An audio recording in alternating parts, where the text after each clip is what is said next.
Sacrifice, dogs and cats living together. That's hysteria. Wow! Can you dig it?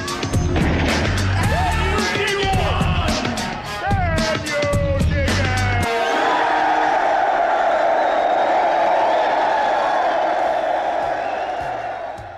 What's up, you sick and twisted freaks, and welcome back to the Lucid Nightmare. I'm your host, as always, Jay Schatzer, and today I have a fantastic, very strange, over-the-top, low-budget splatterfest. It is J.R. Bookwalter's 1989 gruesome, twosome classic.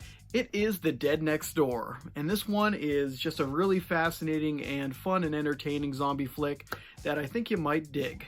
But let's not waste any more time and jump right in. Here is The Dead Next Door. The Dead Next Door is a ridiculously low-budget late 80s splatter horror zombie epic inspired by the works of George Romero and Sam Raimi and the 80s zombie craze. Drenched in gore-tastic practical effects and crude humor, this ravenous production revels in the grotesque qualities of the genre and celebrates in its commendable yet varying qualities that only a sick and twisted horror-loving mind could truly appreciate. Bloody, violent, and littered with dark humor, The Dead Next Door is an acquired taste to say the least, but one that has enough personality and charm that it's sure to entertain with its demented moments and overall bizarre tone. The film follows an elite squad of anti-zombie enforcers who are tasked with finding a cure to an undead zombie epidemic that has crippled the nation and driven the human race to the brink of madness.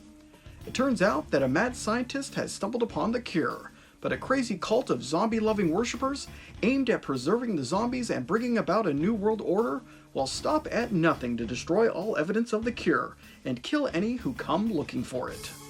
It's up to Zombie Squad 205 to kick ass, take names, and recover the cure before the world goes to hell in a handbasket, if it's not there already. Comprised of no-name actors and unprofessional thespians, the cast and crew of The Dead Next Door is a mixed bag, compiled with low-effort performances and lackluster line deliveries, all rooted in a simple love of the genre.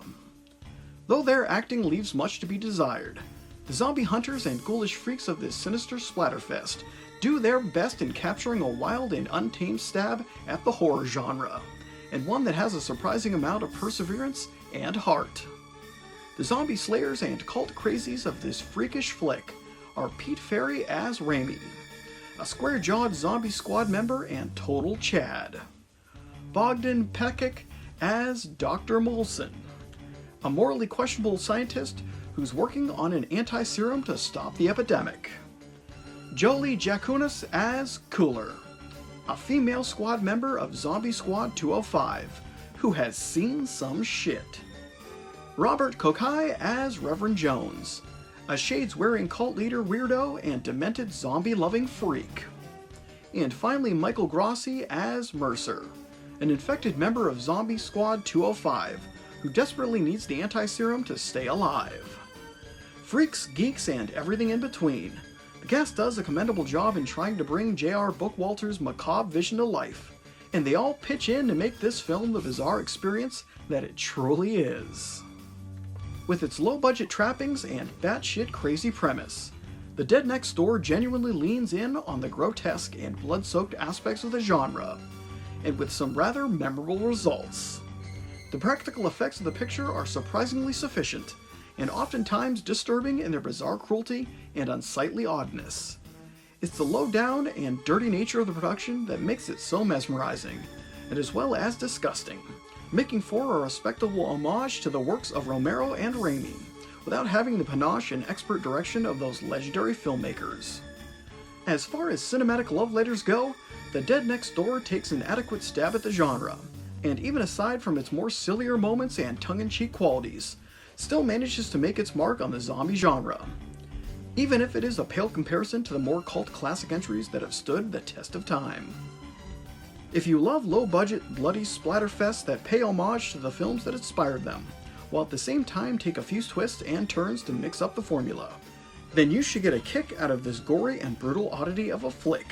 It might not be the best example of low-budget horror, but it still manages to make a name for itself with its wit, determination, and overall love of the genre. In the end, The Dead Next Door is a rabid retrospect of Romero and Raimi righteousness that piles on the gore in splendid fashion and descends into total and utter chaos. Simply put, it's a bloody good time at the movies. And there you have it, you sickos. That is the fun, entertaining, and over-the-top low-budget splatterfest. That is The Dead Next Door. Just very, very lovingly crafted, even though it's not the best quality. It shows a lot of heart and a lot of ingenuity to the effects and just the overall love of the horror and zombie genre. But guys, that is it for me. Hope you enjoyed that one, and I hope you like what I'm doing here. If you do, please like and subscribe. And if you have time, leave a comment below because I love hearing from you guys. But until then, I will see you all at the next Lucid Nightmare. Take care.